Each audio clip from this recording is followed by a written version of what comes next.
오늘 주시는 하나님의 말씀입니다. 구약 성경 스바냐서 3장 17절입니다.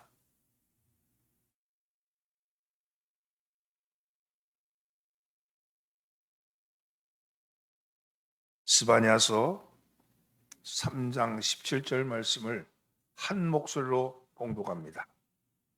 너의 하나님 여호와가 너희 가운데에 계시니 그는 구원을 베푸실 전능자시라. 그가 너로 말미암아 기쁨을 이기지 못하시며 너를 잠잠히 사랑하시며 너로 말미암아 즐거이 부르며 기뻐하시리라 하리라. 아멘. 오늘 우리가 찬양했던 찬양이죠. 오늘 살펴볼 말씀이 스바냐서입니다. 저는 이 말씀을 들고 내 안에 계신 하나님, 내 안에 계신 하나님이라는 말씀의 주제를 가지고 함께 은혜를 나누고자 합니다. 최근 한국 교회는 일부 목사들과 지도층의 윤리적 일탈로 인해서 사회적 신뢰를 많이 잃어가고 있는 그런 비판이 많죠. 어느 장로님이 계셨어요. 그는 교회 출석하는 교회에서 아주 모범적인 신앙으로 정표에 나 있었습니다. 헌금이면 헌금, 기도면 기도, 주일 성수 한 번 빠지지 않고 봉사면 봉사, 어디 나무랄 것이 없는 그런 장로님이셨습니다. 연회나 지방의 연회, 총회에 나가서도 선교회 회장으로 또 지역사회에서도 명사로 활동하고 있었습니다. 때때로 간증 집회에 나가서 간증 집회도 나가고 단에 올라가서 설교도 했습니다. 근데 이런 장로님에게 이해할 수 없는 일을 했습니다. 그가 하는 사업체가 있는데 그 사업체는 공해를 배출하는 기업이었고 그 사업장은 임금체불로 근로복지공단에 고발된 상태였습니다. 노동자들이 데모하고 그랬습니다. 왜 그랬을까요? 돈을 벌기 위해서 그랬겠죠. 자기 신앙과 사회생활이 함께 되지 못하는 그런 모습들이 보여지는 겁니다. 이런 일이 이 장로님에게만 해당되겠습니까? 요즘 사회에서 일어나는 일을 한번 살펴보십시오. 유명한 설교자들이 정치판에 뛰어들고 있습니다. 정당을 만들어서 보수를 지키자, 빨갱이를 때려잡자 소리를 질러댑니다. 이런 일이 유명 설교자들이 소리칠 가치가 있는 일이겠습니까? 우리가 신앙하는 성경의 가르침이 그렇습니까? 설교 사역에 부합한 일이겠습니까? 아닙니다. 그것은 편을 가는 일이고요. 그것은 혐오를 부추기는 일입니다. 복음을 저버리는 일이죠.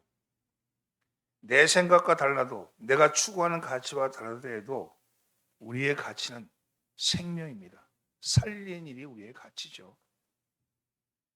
너는 가서 만민에게 복음을 전파하라. 이것이 우리 주님이 지상 명령 아닙니까? 국회가 통일교와 신천지를 특검하자고 하니까 이단을 척결하자고 소리 질렀던 그 기독교 쌍수를 들어서 환영해야 할 일 아닙니까?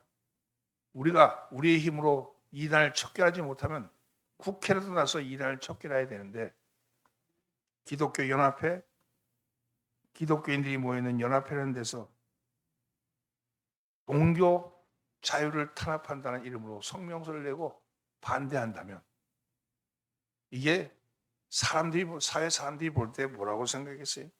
그런 정신 빠진 목사들이 있다는 거예요. 하나님께 죄송할 따름이죠.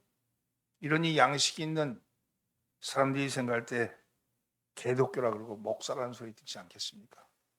여러분, 이게 오늘 우리가 처해져 있는 종교 현실입니다. 복음과는 전혀 상관없는 복음이 아닌 것을 가지고 기독교 이름으로 복음인 양 이름을 들고서 소리 질러대면 예수 그리스도의 복음이 압살되는 거죠. 우리가 함께 읽었던 스바냐의 말씀은 타락하고 그리고 몰락한 이스라엘 백성들, 특별히 하나님의 백성들을 향해 주시는 하나님의 말씀입니다. 이스라엘 백성들은 그 당시 불법과 우상 숭배와 온갖 제약들로 인해서 하나님이 매우 싫어하는 상태, 하나님이 매우 싫어하는 상태에 있었습니다. 그는 더 이상 하나님의 백성이라고 불릴 자격도 없었고 멸망당하기에 마땅한 그런 상태에 있었습니다. 그런데 하나님께서는요, 그들을 심판할지라도 완전히 멸하지 않으시고 결국은 그들을 회복시키시겠다는 말씀을 주십니다. 이게 놀라운 은혜죠. 죽어 마땅한 그런 존재들에게 하나님께서 완전히 죽이진 않겠다, 이렇게 말씀합니다. 스바냐가 활동하던 시대는 유대의 16대 왕이었던 요시아 왕 때 일입니다. 요시아 왕은요 8살 때 왕이 되어서 32년간을 다스린 그런 하나님으로부터 인정받는 왕이었습니다. 요시아의 할아버지는 그 유명한 므낫세였어요. 그의 아버지는 아몬입니다. 이 두 왕은요 종교적으로나 도덕적으로나 악한 정치를 펼친 그런 왕으로 유명합니다. 하나님의 거룩한 집안인 예루살렘 성전에 태양신과 바알신의 우상으로 가득 채웠습니다. 그래서 당시 사회상은 지도자가 그렇게 우상 숭배를 하게 되면요 사회는 점점 음란해지고 사회는 점점 혼란스러워지고 사회는 점점 약육강식의 그런 사회로 빠지고 마는 거죠. 그래서 우상 숭배와 매춘행위가 나라 안팎에서 기승을 부렸습니다. 국민들은 저마다 가난과 영적 혼란을 위해서 낙망하고 도탄에 빠졌습니다. 제사장은 타락했고 하나님께 드리는 제물은 오염되었습니다. 아버지 아몬이 우상 숭배를 하도 하다 보니까 부하가 암살했어요. 그래서 암살당하고 갑자기 8살 된 요시아가 왕이 된 겁니다. 8살의 왕이 된 요시아, 어떻게 나라를 이끌어야 할지 막막했을 겁니다. 뜻있는 사람들은 이 나라가 장차 어떻게 될 것인가 아주 불안해했습니다. 국민들은 경험도 없고 정치력도 없는 어린 왕에게 어떻게 나라의 운명을 맡길 수 있을까 하는 것에 대해서 염려하며 풀이 주고 있었습니다. 그런 요시아에게 하나님께서 스바냐 선지자를 보내십니다. 그리고 희망과 격려의 메시지를 주고 있는 것이죠. 스바냐서는 총 3개 장으로 되어 있는데 1장에서는 산자의 심판을 예언합니다. 심판의 대상은 공중의 새와 바다의 고기와 땅의 짐승 그리고 땅 위에 있는 악인들을 아울러 전멸하시겠다고 상세하게 설명하고 있습니다. 말씀합니다. 이러한 산자의 심판의 날을 이끌어서 스바냐서 1장 18절에서는 여호와의 분노의 날이다 이렇게 말씀합니다. 여호와의 분노의 날이 불로 모든 것을 삼킬 때에 금인과 은이 구원을 주지 못할 것이다. 왜 그렇습니까? 우상 숭배의 결과로 자연이 산천이 다 오염되었고 성전이 오염되었고 더 이상 이제 볼 것이 없다. 금과 은이 있더라도 너희를 구원하지 못할 것이다. 완전히 진멸할 것이다. 이렇게 말씀합니다. 그러면서 2장에서는 심판의 날을 앞두고 너희가 모이기에 힘쓰라고 얘기합니다. 주의 말씀이 귀에 들린 자, 주의 말씀이 보여진 자, 주의 말씀이 깨달아진 자는 모여라 이렇게 말씀하는 거죠. 그리고 3장에서는 이런 마지막 날에 하나님이 칭찬과 이름을 얻게 할 그런 종을 보내신다고, 그런 종이 나오게 될 것이라고 그렇게 말씀합니다. 소마의 말씀이죠. 진멸할 것이다, 모여라. 그러나 새로운 종이 나올 것이다. 이렇게 말씀하는 겁니다. 심판은 예고되었지만 다시 하나님 앞에 모여 힘을 내라는 겁니다. 하나님이 칭찬하시고 하나님이 그 이름을 높이실 그런 종이 나오게 될 것이다. 이렇게 얘기합니다. 이 말씀은요 요시아에게 큰 힘이 되었습니다. 왕이 된 지 12년 20살이 되었을 때 그는 이 나라의 성전을 개혁하고자 작정합니다. 우상을 철저하게 타파하고자 애씁니다. 그리고 새로운 분위기를 쇄신하고자 애를 쓰죠. 26살 때 성전을 수리하다가 율법책을 발견합니다. 성전을 수리하다가 그 쓰레기더미 속에 그냥 버려져 있는 율법책을 발견하죠. 여호시아는 그것을 밤새 읽습니다. 그리고는 그 자신들의 나라가 왜 이렇게 되었는지를 비로소 완전히 깨닫게 되죠. 그리고 여호시아 왕은 종교 개혁을 달려갑니다. 모든 우상을 다 타파하고 그리고 풍속들을, 잘못된 이방의 풍속들을 퇴치했습니다. 유다뿐만 아니라 사마리아 지경에 이르기까지 그 일을 계속하는 거죠. 요시아는 그렇게 31년간을 다스리다가 그래서 하나님의 불론을 받고 천국에 가죠. 그는 하나님을 두려워하며 백성을 상한 유다의 마지막 최고의 선한 왕이었습니다. 오늘 이 말씀은요, 우리에게 무슨 의미를 주는가 하는 겁니다. 사실은 이 혼돈의 시대, 이 어려운 시대, 이 종교적으로 보면 국가적으로 경제적으로 좀 부흥하고 잘 되고 할 수 있는 가능성이 있는 시대지만 교회는 점점 둘로 잘라져 가지고 더러운 이념, 이념이라는 건요, 이건 하나님은 하나 되기를 원하시는데 교회를 둘로 나누는 것들, 이건 마귀예요. 마귀들이 나타나서 교회를 마구 휘젓고 다니는 이때 우리 가운데 와 계신 하나님은 어떤 하나님이신가? 내 안에 와 계신 하나님은 어떤 하나님이신가?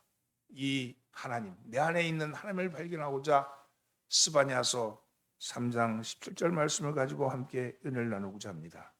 내 안에 계신 하나님은 어떤 하나님이신가? 오늘 본문 말씀을 함께 봉독합니다. 너의 하나님 여호와가 너희 가운데 계시니 그는 구원을 베푸실 전능자시니라. 그가 너로 말미암아 기쁨을 이기지 못하시며 너를 잠잠히 사랑하시며 너로 말미암아 즐거이 부르며 기뻐하시리라 하리라. 여러분, 하나님은 우리와 함께 계십니다.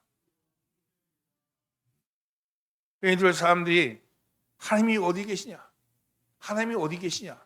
이렇게 묻습니다. 그런데 우리는 하나님이 어디 계신가를 묻기 전에 과연 그 하나님을 볼 수 있는 눈을 가지고 있는가? 어디 계시냐를 묻기 전에 그 하나님을 볼 수 있는 눈이 있는가를 먼저 물어야 합니다. 하나님을 볼 수 있는 눈이 없다면 하나님은 상상 속의 존재로만 남아있을 겁니다. 하나님과 이웃을 향한 우리의 눈이 열리게 될 때 우리는 하나님이 우리 주위의 많은 부분에 함께 하신다는 사실을 깨달을 수 있습니다. 그리고 하나님이 어디에나 존재하시는 분인 것을 알게 될 겁니다. 하나님이 어디 계시냐? 이 물음보다는 하나님이 나와 어떤 관계를 가지고 있느냐? 나는 하나님과 어떤 관계를 가지고 있느냐를 먼저 물어야 합니다. 그래야 하나님이 어디 계신지를 알 수 있기 때문이죠. 눈에 보이지 않는 하나님이 눈에 보이는 하나님으로 오셨을 때 구약에 예언된 이름은 임마누엘이었습니다. 임마누엘. 마태복음 1장 23절 말씀, 보라 처녀가 잉태하여 아들을 낳을 것이요 그의 이름은 임마누엘이라 하리라 하셨으니 이를 번역한즉 하나님이 우리와 함께 계시다 함이라. 따라서 예수님이 그리스도임을 믿는 사람, 예수님이 길이요 진리요 생명인 것을 믿는 사람에게는 하나님이 우리 곁에, 우리 안에 우리와 함께 하시는 것을 깨달을 수 있습니다. 알 수 있습니다. 임마누엘 하신다는 걸 알 수 있다는 거예요. 보이는 하나님 오신 예수님은 우리와 함께 하신다는 사실을 삶으로, 몸으로 보여주셨기 때문입니다. 그리고 그 함께 하심을 성령님이 확증시켜 주셨습니다. 이게 우리의 신앙 아닙니까? 보이지 않는 하나님, 어디 계시냐고 묻고 있는 우리를 향해서 보이는 하나님을 오셔서 당신이 어떤 하나님이신지를 보여주신 것이 예수님의 생애였고, 그리고 그 마지막 예수님이 무엇을 하기 위해서 오셨는지를 알려주신 것이 십자가의 죽음이요 부활 아닙니까? 나는 살리기 위해서 왔다, 나는 생명이다, 그걸 보여주신 거잖아요. 그리고 그게 믿어지게 되는 것은 성령이 확증시켜 준 거 아닙니까? 오늘 그래서 우리는 구원 백성이 된 것이죠. 바울은 에베소서 4장 6절에서 하나님의 속성을 이렇게 말합니다. 하나님도 한 분이시니 곧 만유의 아버지시라. 만유 위에 계시고 만유를 통일하시고 만유 가운데 계시도다. 여기 만유라니까 무슨 만유? 이게 뭐야? 만유는요 1만 만자에 있을 주자입니다. 그래서 만유라는 말은 모든 만물이라는 뜻입니다. 보이는 것과 보이지 않는 것, 형이상학적인 것과 형이하학적인 모든 존재를 포함하는 포괄적인 개념입니다. 만유 위에 계시다는 것은요 초월성을 의미합니다. 세상의 모든 피조물보다 높고 위대하시다는 겁니다. 만유 가운데 계시다는 것은요 하나님의 편재성, 어디에나 계시는 편재성, 그리고 내재성을 의미합니다. 특정한 장소에만 계신 것이 아니라 세상의 만물 모든 곳에 하나님이 계시다. 하나님이 만물을 뭐로 창조하셨어요? 말씀으로 창조했잖아요. 말씀으로 창조한 만물 속에 하나님이 계신 거예요. 만물 속에. 말씀이 곧 하나님이시니까. 여러분, 나무가 있으라면 나무가 있는 것은요 하나님의 말씀으로 된 거잖아요. 저기 저 나무는 하나님의 말씀으로 된 거라니까요. 그러면 그게 그 가운데 계신 거 아니겠어요? 여러분, 또한 모든 만물에 임재하신다는 겁니다. 그래서 역사를 주관하시는 거죠. 그리고 만유를 통일하신다는 것은 모든 만물이 한 분이신 하나님 안에서 서로 연결되어 있음을 의미합니다. 바로 그 하나님을 가장 잘 볼 수 있고 만날 수 있는 곳을 찾을 수 있는 곳은 우리의 역사의 한복판입니다. 우리의 역사의 한복판에 하나님이 계십니다. 하나님은 성막과 성전 혹은 종교 영역에만 갇혀 계신 분이 아니십니다.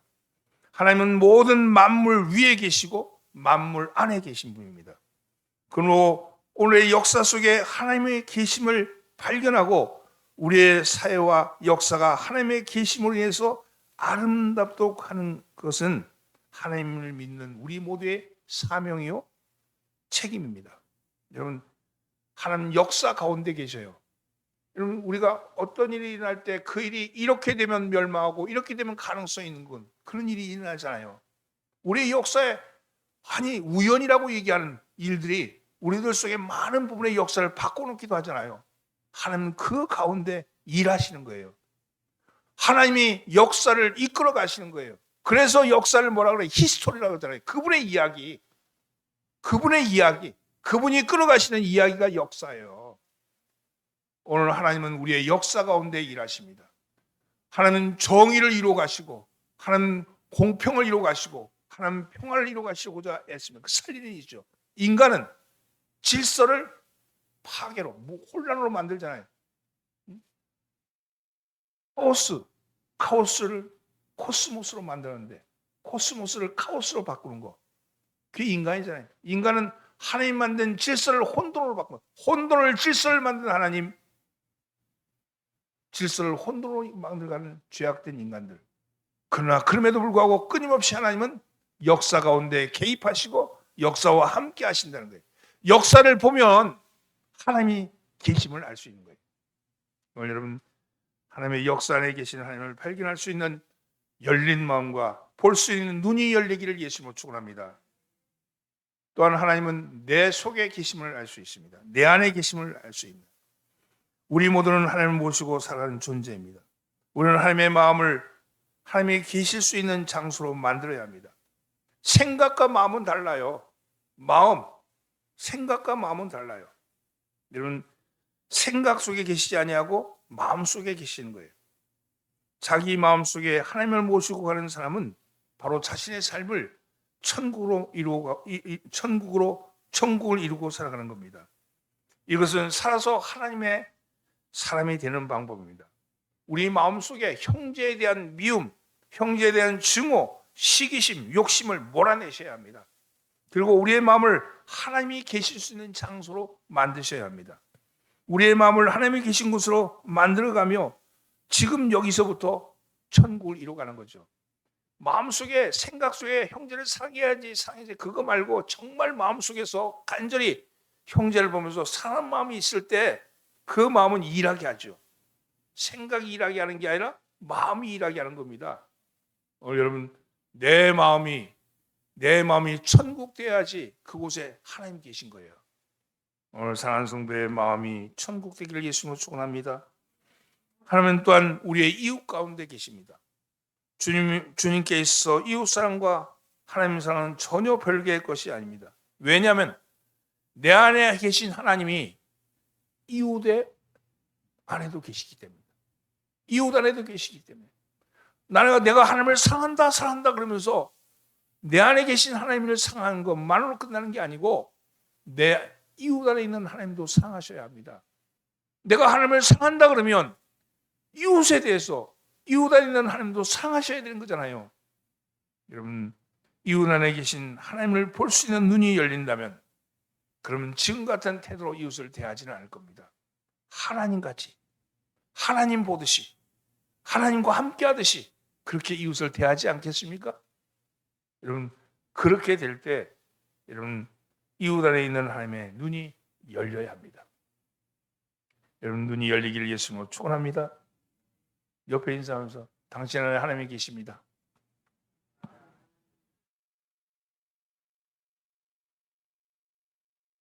우리는 보이는 하나님을 오신 예수님 안에서 또한 하나님을 볼 수 있습니다. 하나님은 무엇보다도 예수님을 통해서 자신을 가장 잘 계시하셨습니다.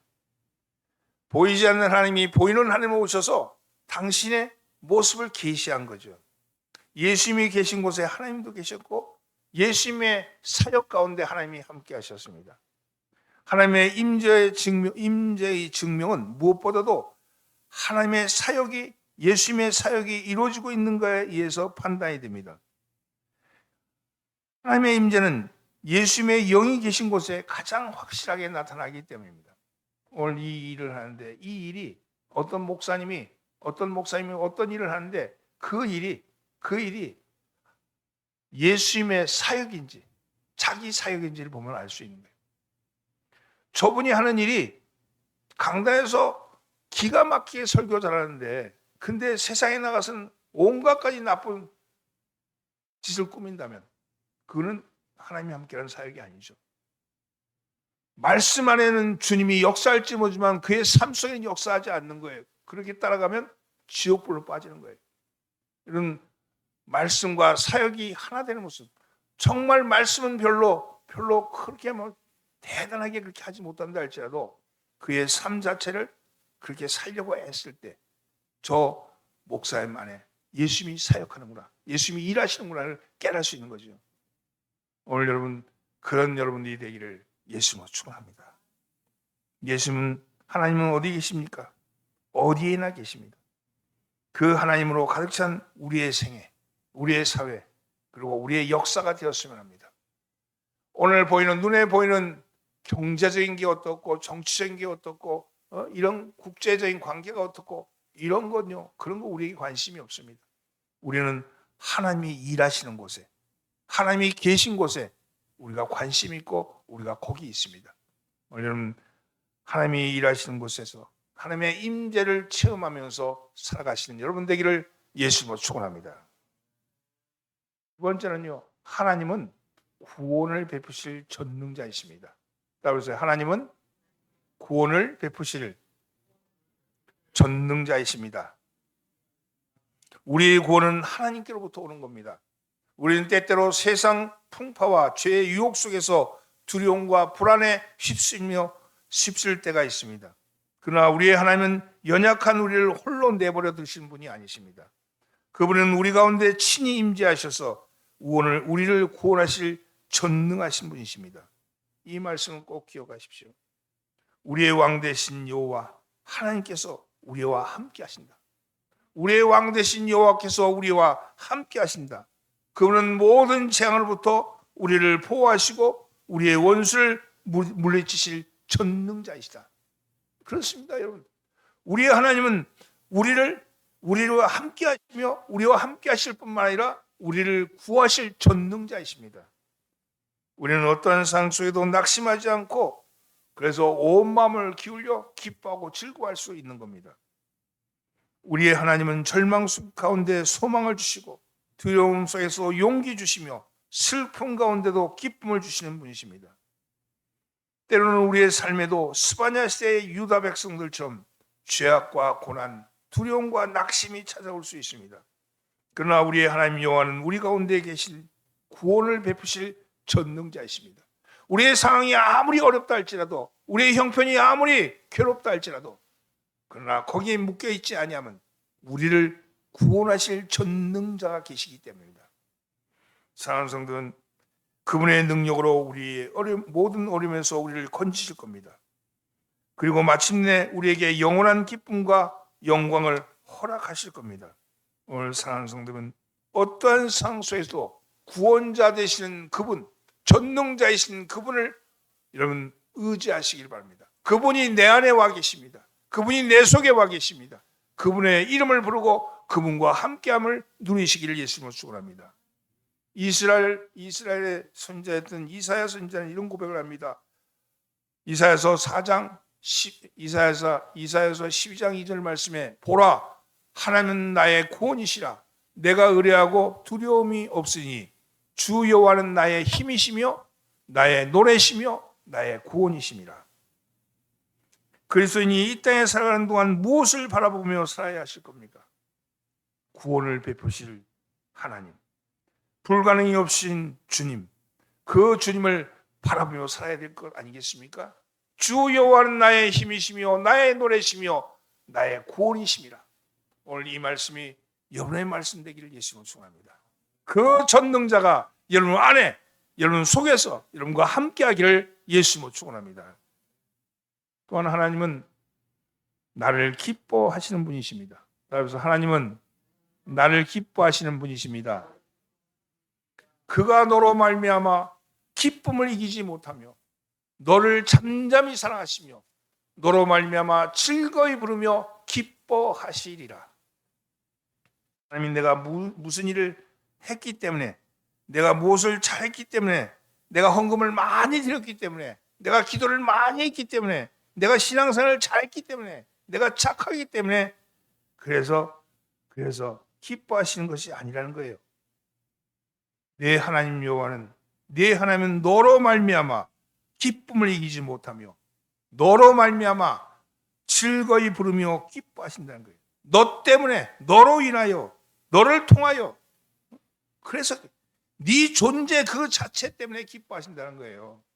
여러분, 이게 무슨 말씀입니까?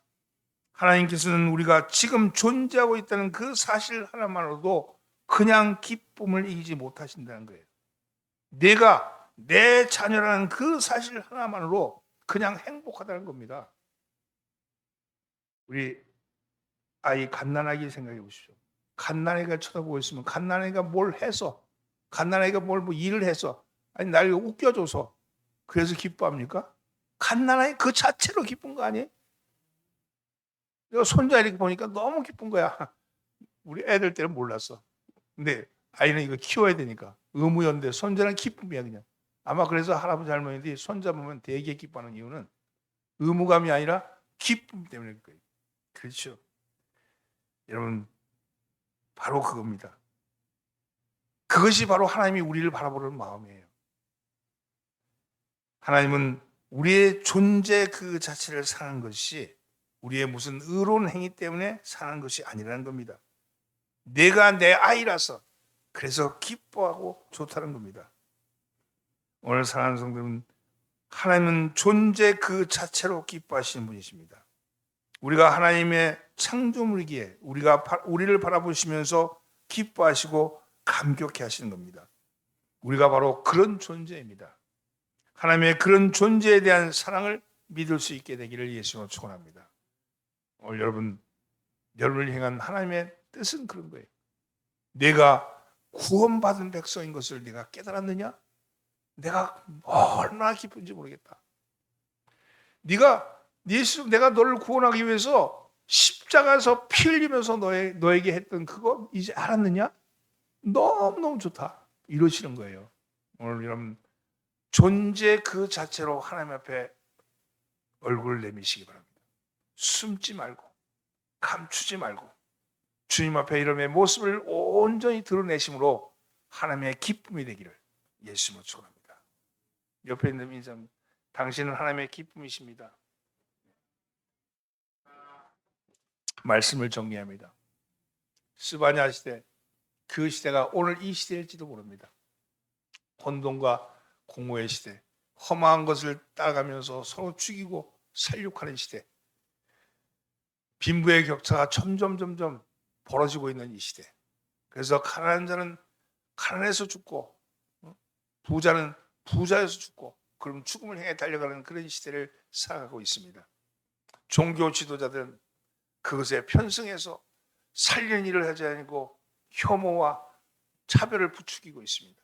이러한 시대 속에서 하나님의 백성, 존재 그 자체로 기뻐하시는 백성을 위해서 하나님이 너희 안에 내가 있다고 말씀하십니다.